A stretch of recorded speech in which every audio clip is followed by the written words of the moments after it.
بنقول لك ايه، انت عمال تتنطط على عيالك ليه؟ يا راجل اتق الله في عيالك. يا راجل عيب منك كده تبقى كاوي الجلابيه ولابس لك الكلبوش والطاقيه بتاعتك ورافع ديل جلابيتك وبتتنطط على عيالك ليه؟ ما ينفعش منك كده. اتق الله في عيالك يا راجل، ده انت ربنا كرمك بشويه شباب زي الورد. ليه قاهرهم ليه وليه ذليلهم ليه؟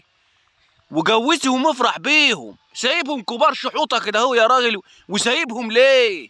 يا راجل جوزهم وافرح بيهم يا راجل، ما تبقاش نتن معاهم كده، ده عيالك. يا راجل عيب يا راجل عمال تتنطط عليهم يا راجل اتغير من نفسك، ما تبقاش كده.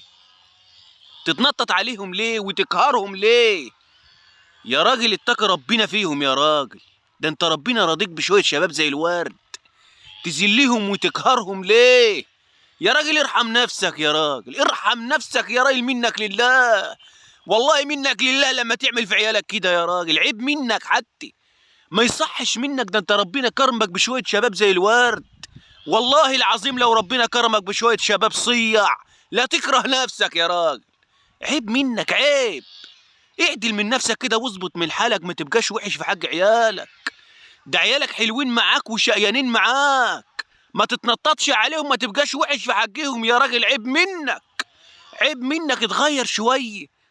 تبقى كاوي الجلابيه ولابس لي الطربوش وعامل لي فيها عمدي. يا راجل اظبط نفسك يا راجل، انت بتعمل كده ليه؟ اظبط نفسك، ما تبقاش وحش كده. افرح بيهم يا راجل، عيب. افرح بيهم يا راجل، ما تبقاش وحش في حقهم. روح بقى روح، سلام عليكم.